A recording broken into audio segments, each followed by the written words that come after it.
हरे कृष्णा, जय श्री हरि, ओम नमः शिवाय। मैं हूँ वामिका और आप सभी का हमारे चैनल आध्यात्मिक सागर में हार्दिक स्वागत है। आप सभी का दिन शुभ और मंगलमय हो। भगवान श्री कृष्ण की कृपा आप सभी पर सदा सर्वदा बनी रहे। आज आप सुनेंगे मार्गशीर्ष मास महात्म्य का अध्याय 16। इससे पहले के अध्याय में आपने जाना था कि किस प्रकार गर्ग मुनि ने नंद जी के यहाँ पधार कर उन्हें भगवान श्री कृष्ण के जन्म का वृतांत सुनाया और वो सारी बातें भी बताई जो भगवान श्री कृष्ण भविष्य में करने वाले थे। अब आगे गर्ग मुनि जी नंद जी से कहते हैं कि मार्ग शुक्ल चतुर्दशी की शुभ बेला में इन बालकों का संस्कार करो।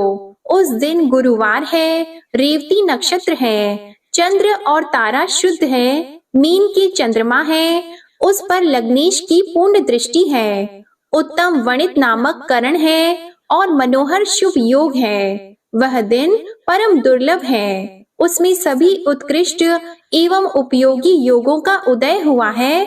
अतः पंडितों के साथ विचार करके उसी दिन प्रसन्नता पूर्वक संस्कार कर्म का संपादन करो। ऐसा कहकर मुनीश्वर गर्ग बाहर आकर बैठ गए और नंद और यशोदा को बड़ा हर्ष हुआ और वे संस्कार कर्म के लिए तैयारी करने लगे।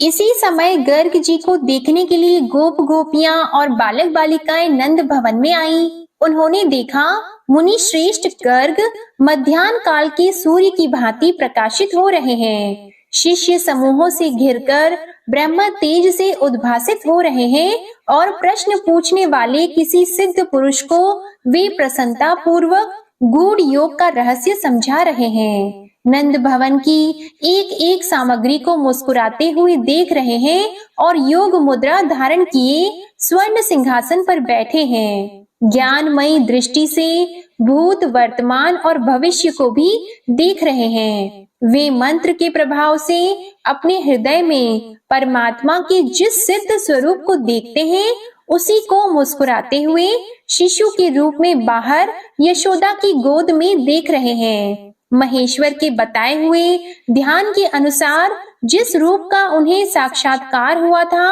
उसी पूर्ण काम परमात्मा स्वरूप का अत्यंत प्रीति पूर्वक दर्शन करके नेत्रों से आंसू बहाते हुए वे पुलकित शरीर से भक्ति के सागर में निमग्न दिखाई देते थे।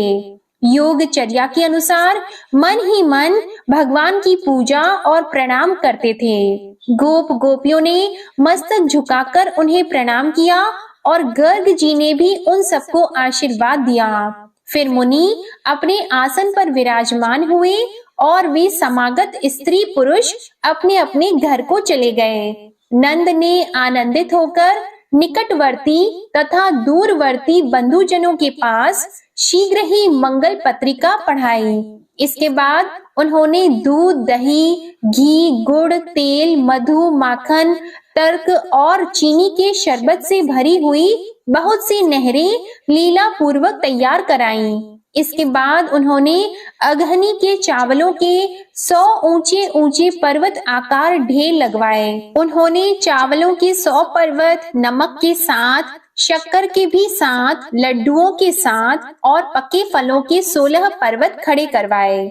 जौ, गेहूं के आटे के पके हुए लड्डू, पिंड, मोदक और स्वस्तिक मिष्ठान विशेष के अनेक पर्वत खड़े किए गए। सुवासित जल के चौड़े चौड़े कुंड भरे गए थे जिनमें चंदन, अगरू और केसर मिलाए गए थे। नंद जी ने कौतूहलवश नाना प्रकार के रत्न, भांति भांति के सुवर्ण रमणीय मोती मूंगे, अनेक प्रकार के मनोहर वस्त्र और आभूषण भी पुत्र के अन्नप्राशन संस्कार के लिए संचित किए थे। आंगन को झाड़ बुहार कर सुंदर बनाया गया। उसमें चंदन मिश्रित जल का छिड़काव किया गया। केले के खंभों, आम के नए पल्लवों की बंधनवारों और महीन वस्त्रों से उस आंगन को कौतुक पूर्वक सब ओर से घेर दिया गया। यथा स्थान मंगल कलश स्थापित किए गए। उन्हें फलों और पल्लवों से सजाया गया।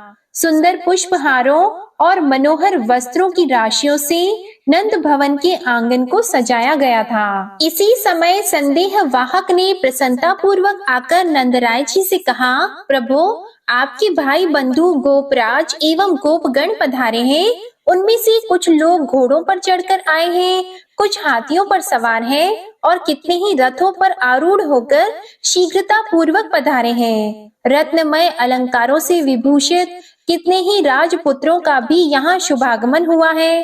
पत्नी और सेवकों सहित गिरी भानु जी पधारे हैं। उनके साथ 4-4 लाख रथ और हाथी हैं। घोड़े और शिविकाओं की संख्या 1-1 करोड़ है। ऋषींद्र, मुनींद्र, विद्वान, ब्राह्मण, बंदीजन और भिक्षुकों के समूह भी निकट आ गए हैं। गोप और गोपियों की गणना करने में कौन समर्थ हो सकता है? आप स्वयं बाहर चलकर देखें। आंगन में खड़े हुए दूत ने जब ऐसी बात कही, तब उसे सुनकर व्रजराज नंद जी स्वयं उन समागत अतिथियों के पास आए।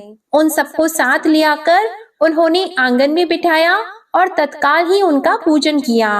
ऋषि आदि के समुदाय को उन्होंने धरती पर माथा टेक कर प्रणाम किया और एकाग्रचित्त होकर उन सबके लिए पाद्य आदि समर्पित किए। उस समय नंद गोकुल विभिन्न प्रकार की वस्तुओं तथा गोप बंधुओं से परिपूर्ण हो रहा था। वहाँ कोई किसी के शब्द को नहीं सुन सकता था।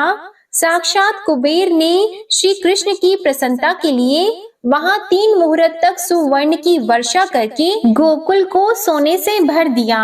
नंद की यह संपत्ति देखकर उनके सभी भाई बंधु लज्जा से नतमस्तक हो गए। उन्होंने अपने कौतूहल को छिपा लिया। नंद जी ने नित्य कर्म करके पवित्र होकर 2 धुले वस्त्र धारण किए। चंदन, अगरू, कस्तूरी और केसर से अपने ललाट आदि अंगों में तिलक किया।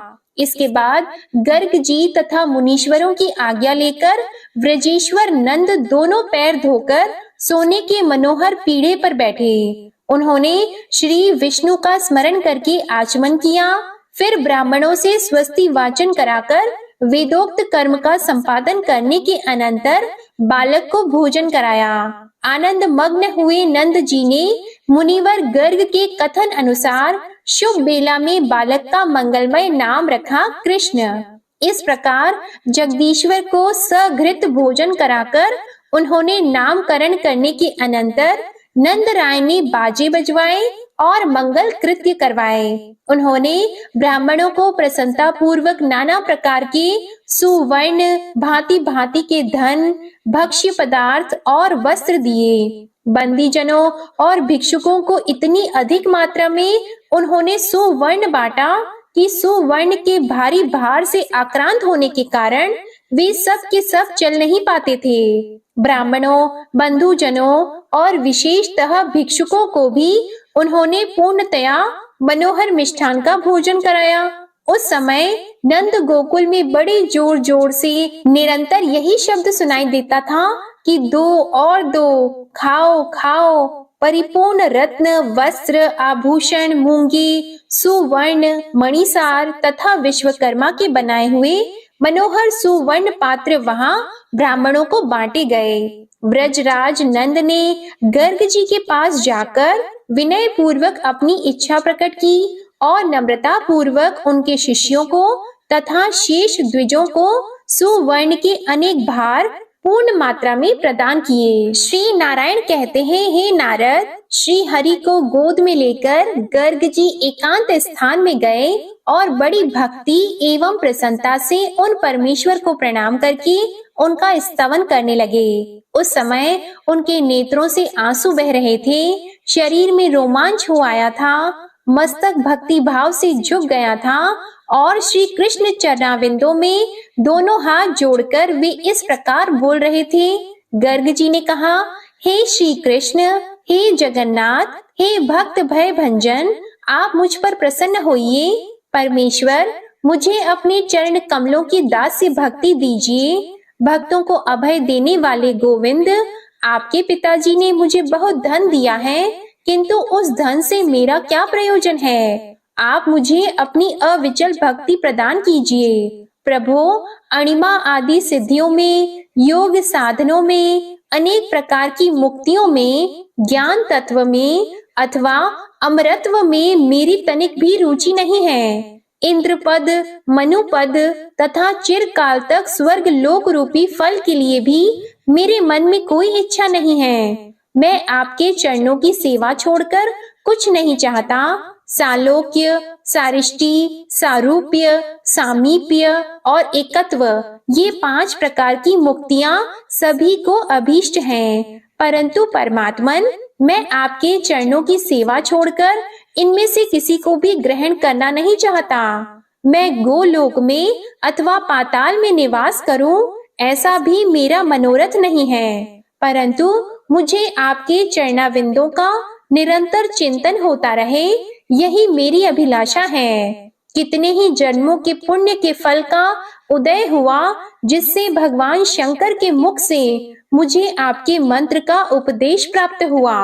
उस मंत्र को पाकर मैं सर्वज्ञ और समदर्शी हो गया हूँ। सर्वत्र मेरी अबाध गति है।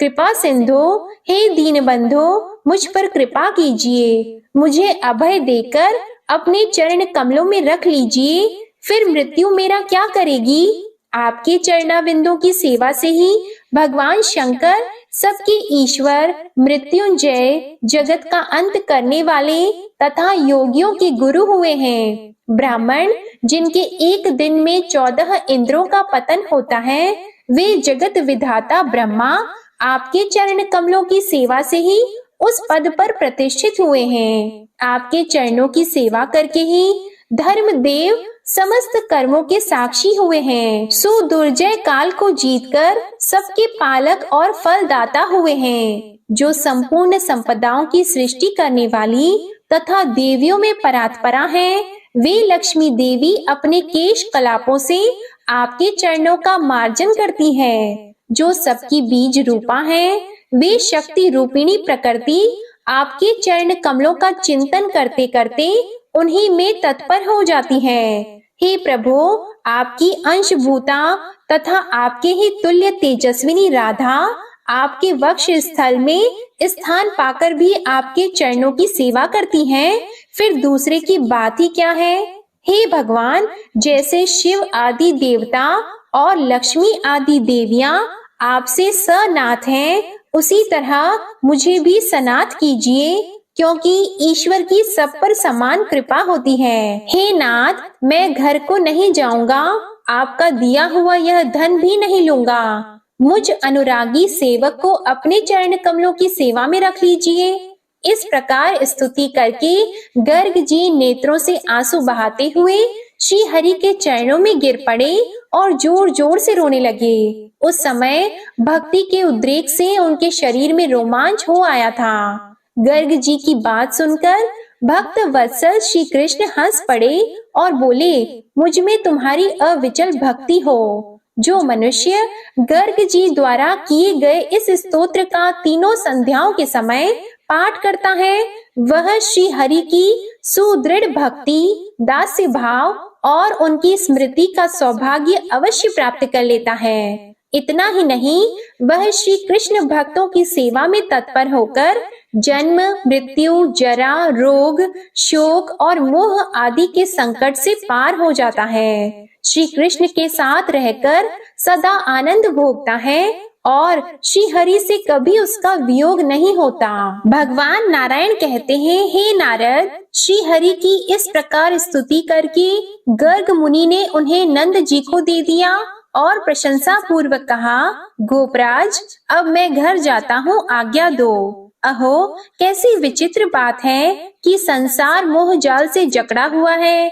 जैसे समुद्र में फेन उठता और मिटता रहता है, उसी प्रकार इस भव सागर में मनुष्यों को संयोग और वियोग का अनुभव होता रहता है। गर्ग जी की यह बात सुनकर नंद जी उदास हो गए, क्योंकि साधु पुरुषों के लिए सत्पुरुषों का वियोग मरण से भी अधिक कष्टदायक होता है। संपूर्ण शिष्यों से घिरे हुए मुनिवर गर्ग जब जाने को उद्यत हुए, तब रोते हुए नंद आदि सब गोपियों ने अत्यंत प्रीति पूर्वक विनीत भाव से उन्हें प्रणाम किया। उन सबको आशीर्वाद देकर मुनि श्रेष्ठ गर्ग स आनंद मथुरा को पधारे। ऋषि मुनि तथा प्रिय बंधु वर्ग सभी धन से संपन्न होकर प्रसन्न मन से अपने अपने घरों को गए। समस्त बंदीजन भी पूर्ण मनोरथ होकर अपने घर को लौट गए। उन सबको मीठे पदार्थ, वस्त्र, उत्तम श्रेणी के अश्व तथा सोने के आभूषण प्राप्त हुए। आकंठ भोजन करके तृप्त हुए भिक्षुगण बड़ी प्रसन्नता के साथ अपने घर को लौटे। वे स्वर्ण और वस्त्रों के भारी भार से थककर चलने में असमर्थ हो गए थे।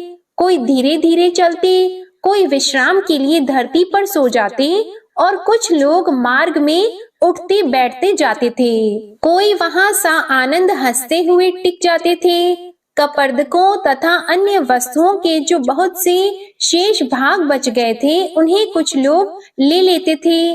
कुछ लोग खड़े होकर दूसरों को वे वस्तुएं दिखाते थे। कुछ लोग नृत्य करते थे और कितने ही लोग वहां गीत गाते थे। कोई नाना प्रकार की प्राचीन गाथाएं कहते थे। राजा मरूद, श्वेत, सगर, मानधाता, उत्तानपाद, नहुष और नल आदि की जो कथाएं हैं उन्हें सुनाते थे। श्री राम के अश्वमेध यज्ञ की तथा राजा रंती देव के दान कर्म की भी गाथाएं गाते थे। कोई ठहर ठहर कर और कोई सो सोकर यात्रा करते थे। इस प्रकार सब लोग प्रसन्नता पूर्वक अपने अपने घरों को गए। हर्ष से भरे हुए नंद और यशोदा दोनों दंपति बालक कृष्ण को गोद में लेकर कुबेर भवन के समान रमणीय अपने भव्य भवन में रहने लगे। इस प्रकार वे दोनों बालक शुक्ल पक्ष की चंद्रमा की कला की भांति बढ़ने लगे। अब वे गौओं की पूंछ और दीवार पकड़कर खड़े होने लगे। प्रतिदिन आधा शब्द या चौथाई शब्द ही बोल पाते थे। मुने आंगन में चलते हुए वे दोनों भाई माता पिता का हर्ष बढ़ाने लगे। अब बालक श्रीहरि 2-1 पग चलने में समर्थ हो गए थे, अर्थात धीरे धीरे चलना सीख गए थे। घर में और आंगन में वे घुटनों के बल से चलने फिरने लगे। संकर्षण की अवस्था बालक श्री कृष्ण से 1 साल अधिक थी। वे दोनों भाई माता पिता का आनंद वर्धन करते हुए दिन दिन बड़े होने लगे। माया से शिशु रूपधारी वे दोनों बालक गोकुल में विचरते हुए अच्छी तरह चलने में समर्थ हो गए और अब वे साफ साफ शब्द भी बोल लेते थे। हे मुने, गर्ग जी मथुरा में वसुदेव जी के घर गए। उन्होंने पुरोहित जी को प्रणाम किया और अपने दोनों पुत्रों का कुशल समाचार पूछा। गर्ग जी ने उनका कुशल मंगल सुनाया और नामकरण संस्कार के महान उत्सव की चर्चा की। वह सब सुनने मात्र से वसुदेव जी आनंद के आंसुओं में निमग्न हो गए। देवकी जी बड़े प्रेम से बारंबार बच्चों का समाचार पूछने लगी। वे आनंद के आंसू बहाती हुई बार बार रोने लगती थी। गर्ग जी उन दोनों दंपति को आशीर्वाद देकर स आनंद अपने घर को गए तथा वे दोनों पति पत्नी अपने कुबेर भवनोपम गृह में निवास करने लगे। हे नारद, जिस कल्प में यह कथा घटित हुई थी उस समय तुम 50 कामिनियों के पति गंधर्वराज उपबरहण के नाम से प्रसिद्ध थे। वे सब सुंदरियां तुम्हें प्राणों से भी बढ़कर प्रिय मानती थीं और तुम श्रृंगार में निपुण नव युवक थे। फिर ब्रह्मा जी के शाप से एक ब्राह्मण दासी के पुत्र हुए। उसके बाद वैष्णवों की जूठन खाने से अब तुम ब्रह्मा जी के पुत्र हुए हो। श्री हरि की सेवा से सर्वदर्शी और सर्वज्ञ हो गए हो तथा पूर्व जन्म की बातों को स्मरण करने में समर्थ हो। श्री कृष्ण का यह चरित्र, उनके नामकरण और अन्नप्राशन आदि का वृतांत कहा गया है। यह जन्म, मृत्यु और जरा का नाश करने वाला है। अब उनकी अन्य लीलाएं बताता हूँ, उसे भी ध्यान पूर्वक सुनो। इसके बाद जो भी भगवान श्री नारायण ने नारद मुनि से भगवान श्री कृष्ण की बाल कथाओं का वर्णन किया, इसका वर्णन आप अगले अध्याय में सुनेंगे। अब आप सुनिए श्री कृष्ण चालीसा पाठ। बंशी शोभित कर मधुर, नील जलद तन श्याम, अरुण अधर जनुबिंब फल, नयन कमल अभिराम, पूर्ण इंद्र अरविंद मुख, पीतांबर शुभ साज, जय मनमोहन मदन छवि, कृष्ण चंद्र महाराज। जय यदुनंदन जय जगवंदन, जय वसुदेव देवकी नंदन, जय यशोदा सुत नंद दुलारे, जय प्रभु भक्तन के द्रुग तारे। जय नट नागर नाग नथैया, कृष्ण कन्हैया धेनु चरैया। पुनि नख पर प्रभु गिरिवर धारो, आओ दीनन कष्ट निवारो। वंशी मधुर अधर धरि टेरो, होवे पूर्ण विनय यह मेरो। आओ हरि पुनि माखन चाखो, आज लाज भारत की राखो। गोल कपोल चिबुक अरुणारी, मृदु मुस्कान मोहिनी डारी। राजित राजीव नयन विशाला, मोर मुकुट वैजंती माला। कुंडल श्रवण पीत पट आछी, कटी किंकिणी काचनि काछी। नील जलज सुंदर तनु सोहे, छवि लखी सुर नर मुनि मन मोहे। मस्तक तिलक अलक घुंघराले, आओ कृष्ण बांसुरी वाले। करि पय पान पुत नहीं तारियो, अका बका का गासुर मारियो।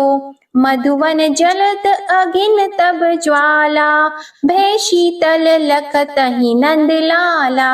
सुरपति जब ब्रज चढ़्योर साई, मूसर धार वारी वर्षाई। लगत लगत व्रज चहन बहायो, गोवर्धन नख धारी बचायो।